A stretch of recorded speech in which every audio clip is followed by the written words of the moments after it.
It's Thursday, September 1st. From inside the WTOP newsroom, this is the DMV Download, brought to you by the men and women of Steamfitters Local 602.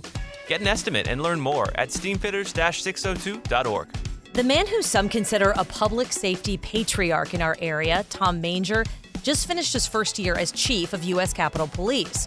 He took the job in the wake of the January 6th insurrection, when questions of the security of our democracy and of our city were at their height.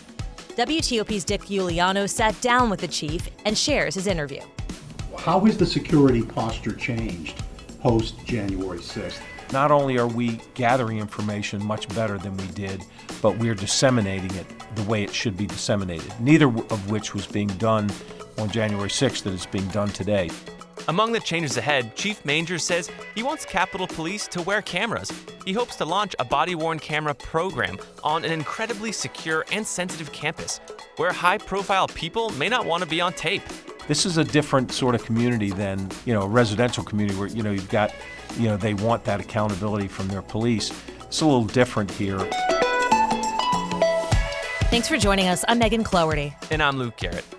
There's a lot on the U.S. Capitol Police Chief's mind beyond the security questions that revolve around January 6th. He told our Dick Uliano what his first year overseeing a federal force was like and the challenges it still faces as he works to rebuild a department that significantly thinned out following the insurrection. Dick met with Manger in his office on Capitol Hill and starts the conversation by asking the chief to reflect on his first year leading Capitol Police. So, Chief, did you have goals that you set out in the past year that you wanted to reach, and did you get there? And was there anything that surprised you about your first year on this job? It has to be different from what you've done. Well, the job is unique in many ways, and it's very different than the job I did in Montgomery County and in Fairfax County as the chief in those jurisdictions. Our mission here is to protect the members of Congress, protect the Capitol, protect the legislative process. And so, my community, in a large way, my community goes home at the end of the day. Unlike the other jobs I've had where you're delivering police service 24 hours a day, 7 days a week. Well, we're still doing that here, and we certainly have the Capitol Hill community that we feel very close to.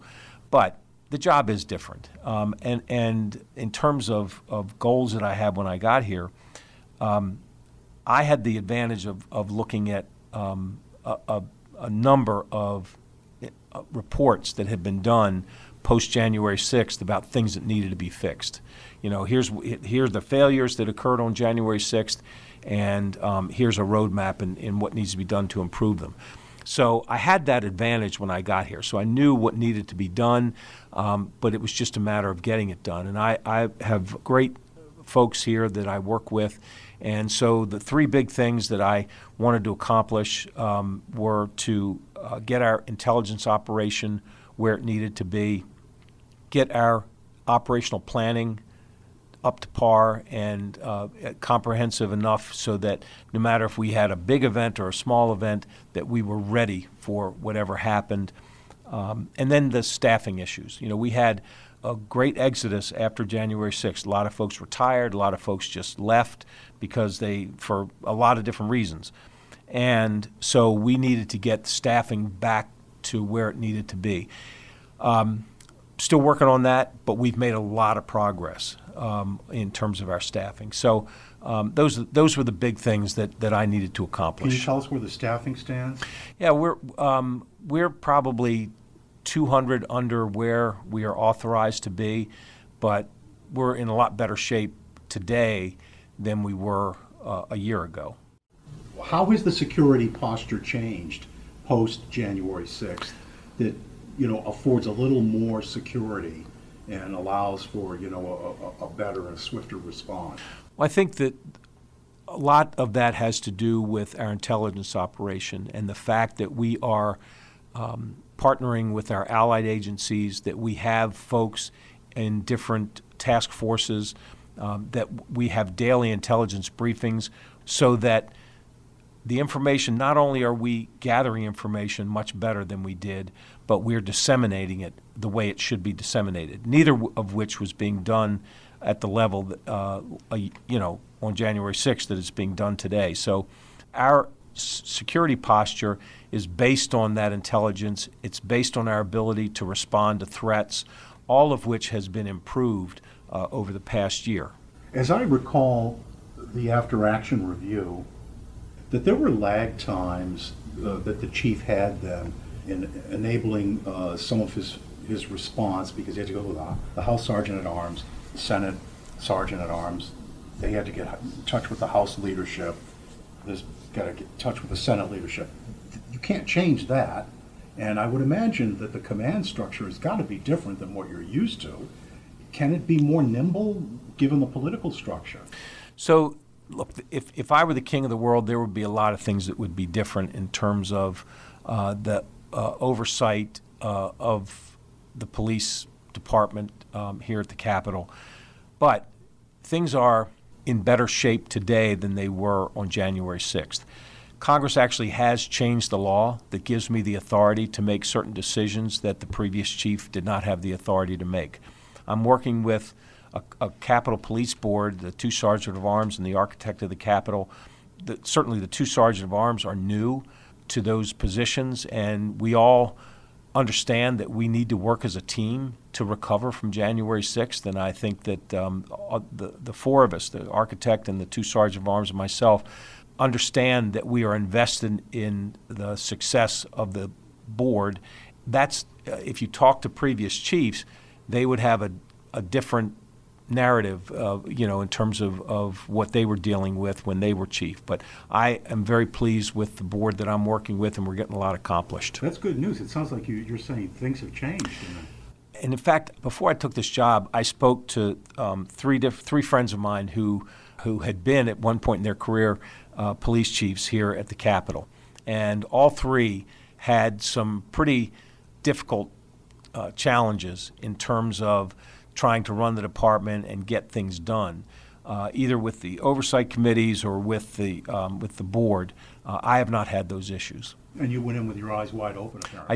I did, and I think that helped in terms of building the relationships right from the start to make sure that folks had the confidence that if I said, look, this is the plan, this is what we want to get accomplished, that people had confidence that in fact, this was a good way for the police department to go. And so I've had a fair amount of success in terms of getting things in the budget and being able to make some of the changes that I've needed to make. So, I think I'm in a good position. That's great. Let me ask you, what is your level of concern about the current threat environment to lawmakers in light of the midterms coming up? What can you share with us about that, and particularly with potential protections in the home districts and so forth? So we continue to work with every member of Congress in terms of supporting their activities both here in D.C. and their home offices. We've got great relationships with the state and local police departments around the country where if we call them and say, a member's got an event, can you assist? We typically are able to get the assistance that we need. So we've got things in place to ensure that when the members are out and about, they have some level of security. So it's difficult because there's so many members of Congress. Some members obviously don't have the high-profile issues that some other members have, but we try and give everybody the best advice we can in terms of helping them keep they and their families safe. And can you talk any more about any uptick in upgrades and security you've had on the Hill?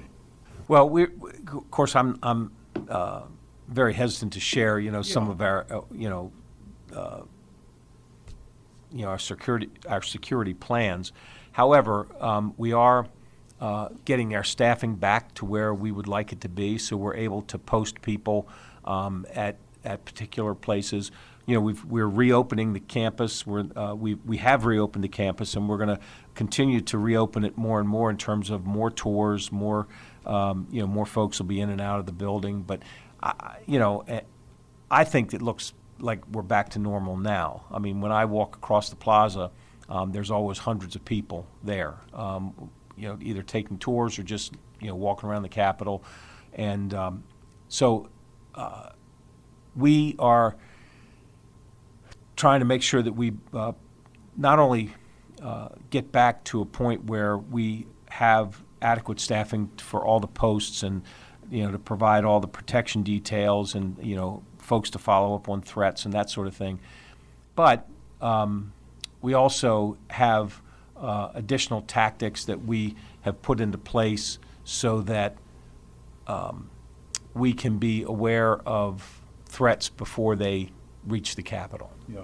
I remember I learned so much from you about the value of body-worn cameras. And what are your thoughts as you sit in this position? And I mean, I would imagine you wish your officers here had them, and all the federal officers, many of them lack body-worn cameras. And I guess the research is clear. We've seen what a useful tool this is. I remember you saying a long time ago that we would see reductions in, for example, use of force complaints against officers, and we have. Mm-hmm. And so what are your thoughts about U.S. Capitol Police and body-worn cameras and other federal officers? So as you know, I'm a big believer in body-worn cameras. I brought them to Montgomery County, I guess now it's about 7 years ago, and I wanted to do the same thing here. I think that they're really valuable in terms of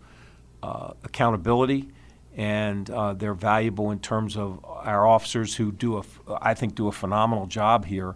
And this will just show the community just how challenging this job can be and how good my cops are at doing it.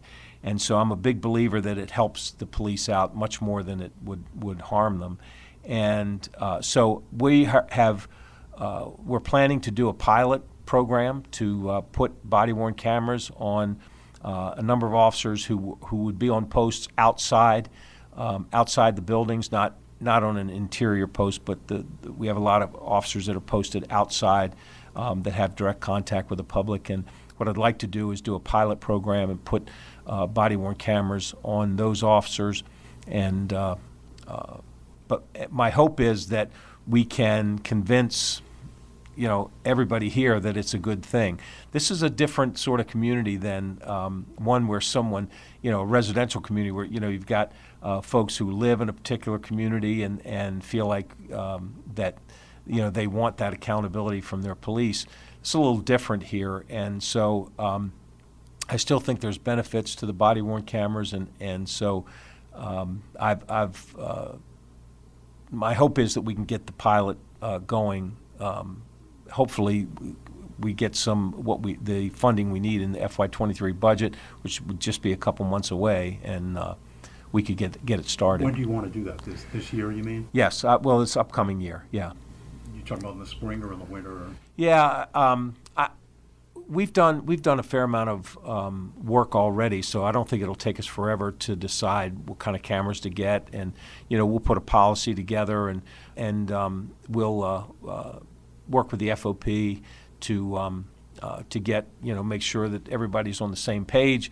And so my hope is that certainly in the next year we get it going. Okay.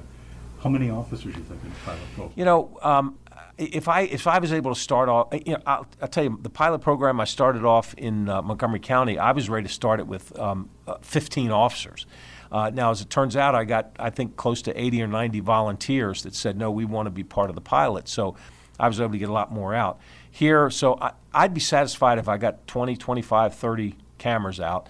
It would be good. It would be enough for us to, I think, show the oversight committees and show the Capitol Police Board the value in the cameras, and hopefully then we could expand the program. Have you shared your view with the members, your favor of body-worn cameras? Have you been asked to testify? Have you testified for the legislation? I don't think I've testified publicly, but I've had meetings with the oversight committees. I have meetings with oversight committees every month, and I know that they are aware that I'd like to move forward with this initiative. Mm-hmm.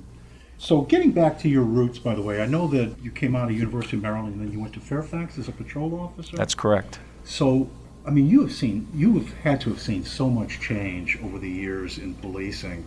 And what are your thoughts when you look over the changes from when you came up? I'm sure some things have improved and perhaps some things have not. I don't know. What is your take on the new challenges that are facing officers these days? Problems with recruiting, people struggling for the job. I mean, there just seems to be so many changes.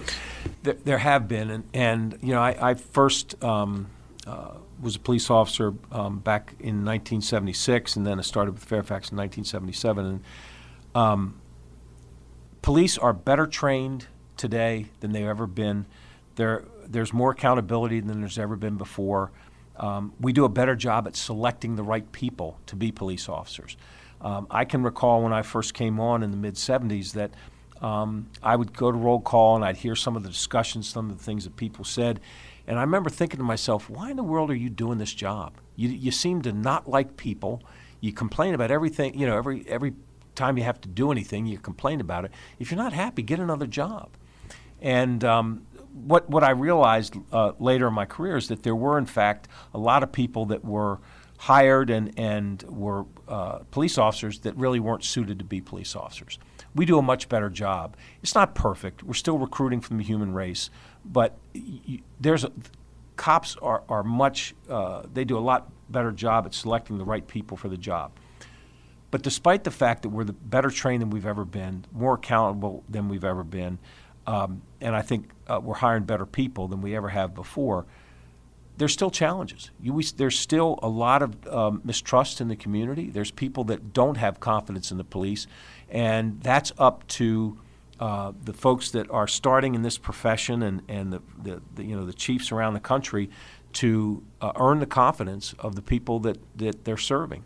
And you can only do that by showing that you are well-intended in everything that you do. You can only do that by owning up to mistakes that you make and showing the public how you're going to fix these problems that you have. But on the other side of it, the public has to understand that police are never going to be perfect, any more than any profession is going to be perfect. But if we ever get to a point where the public believes that the police, in fact, are well-intended in everything they do, and that when something bad happens, it's the exception, that's when I think the police will be able to say we're where we want to be. But we've got a ways to go before we get there. Yeah, I would imagine you'd be optimistic enough that the attitudes can be changed. I mean, I guess coming back from, for example, Vietnam, soldiers were demeaned, and then that seemed to change. Do you see public attitudes changing over the years? It's a pendulum. Remember right after 9/11, public safety was revered. And so I think the pendulum goes back and forth.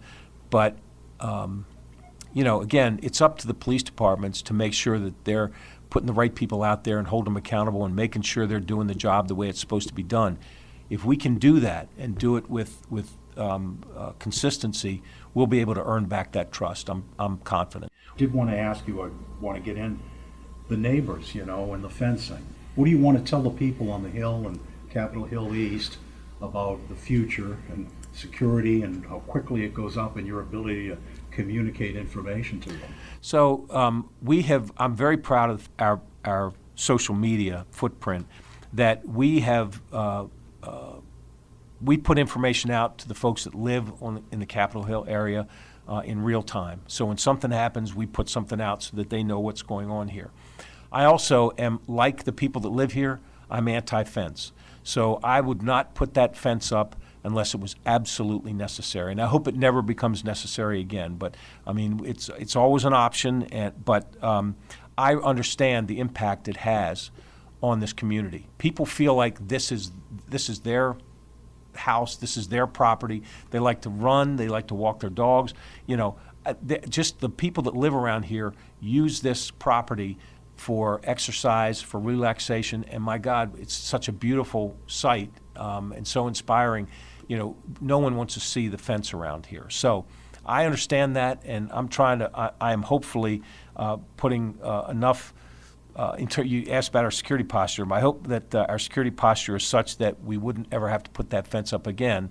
So I would certainly not put it up unless there were absolutely compelling reasons to do it. Yeah. And you started as an officer at the beach, right? Did you start at the beach? I did. I was a summer cop. I was summer cop in Ocean City back in 1976. That's what I thought. So from there to Fairfax, Montgomery, is this kind of a capstone? I mean, to be the chief of a captain? Dick, this better be my last damn job. That's what I'm hoping. I've got 43 years as a police officer, and I hope that this is my last job. But this certainly is something that I'm very proud of, and I'm very glad to be here. You know, there's still some things to be done, but I'm going to stick around long enough to make sure we get those things done. But for right now, I am enjoying what I'm doing, and I think it's important work, and I'm very pleased to be here.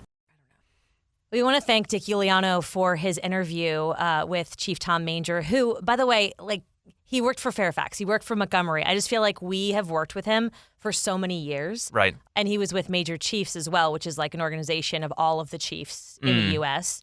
He's just first of all, a very kind person, but it's interesting to see how he has changed, like his career has changed so much from going, like we used to meet him in Rockville and now he's on the Hill. It's just, this whole evolution for him has been really cool to watch. Right, and he really came out of retirement to take this head job at the Capitol, which also speaks to his character. Yeah. So coming up for you guys, we have a guest coming in, and we're going to do a little DMV date action. The hint is, dates really lead to open doors. Ooh, stick around. Backed by the experience of its hardworking members, Steamfitters Local 602 is ready to take on your next commercial heating, cooling, HVAC, or refrigeration project. Steamfitters Local 602 adds value to our community through its partnerships with local contractors and building owners, all while keeping the focus on improving the lives of its members and their families throughout the DMV. For work that's on time and on budget, go to steamfitters-602.org to schedule your next project. That's steamfitters-602.org. Steamfitters Local 602, changing lives. Thanks for listening to the DMV Download. If you like this show, give us 5 stars and leave us a review on Apple Podcast. We love hearing from you guys, and your reviews really do help other listeners find this, our area's only in-depth daily local news podcast. And thank you for making us a part of your day. And before we go, we have this week's installment of DMV Dates. And here with us is Jacob Kerr. Howdy. He is the master of audio editing here at WTOP. And welcome to the show. Oh, I really appreciate it. That is a high compliment. I don't know if I'm a master. Boom. Well, I'm going to go ahead and share my date idea. So this one circulates around the DuPont Circle area. And it starts off in a place called O Street Mansion. Now, you can Google this place up. It's on O Street, just a couple blocks from the DuPont Circle itself.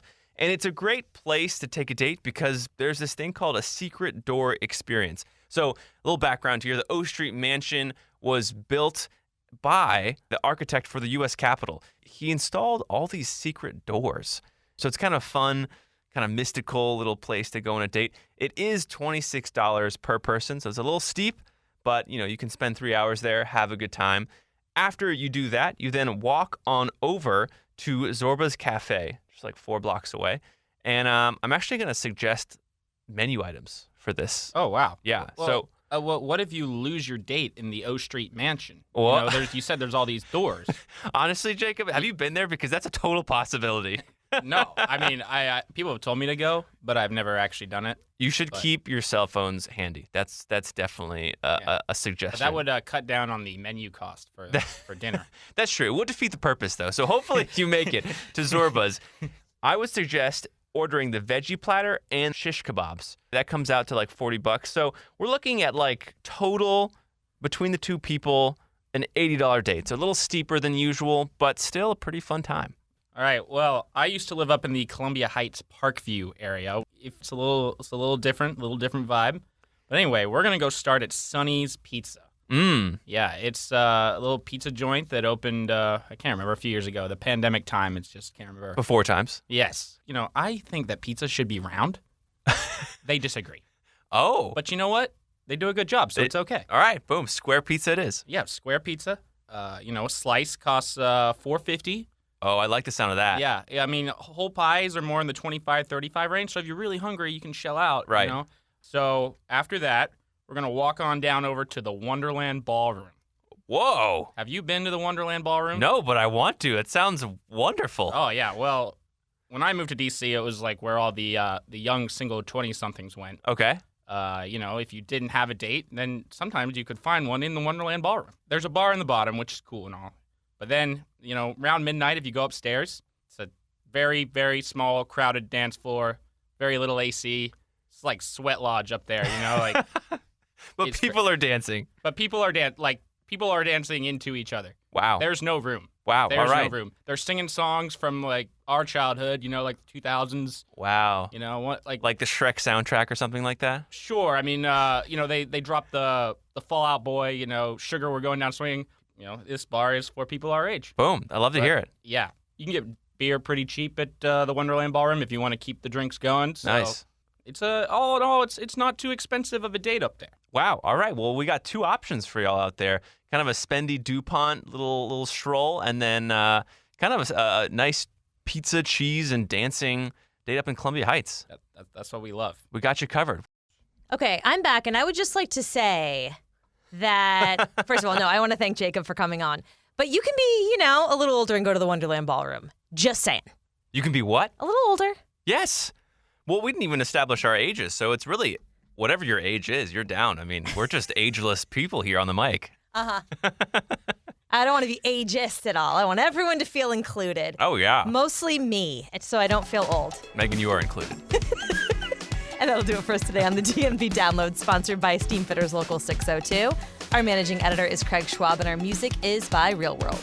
Give us a review and rate our show if you get the chance. Also, while you're at it, hit subscribe so you never miss an episode. You can also follow us on every social media platform out there where we post content every day. You can find out more about this podcast and become one of our VIP listeners at dmvdownload.com. The DMV Download is a podcast by WTOP News. Listen on 103.5 FM in the D.C. area, 107.7 FM in Virginia, 103.9 FM in Frederick, online at WTOP.com and on the WTOP News app. I'm taking a long weekend, so have a good long weekend, everybody.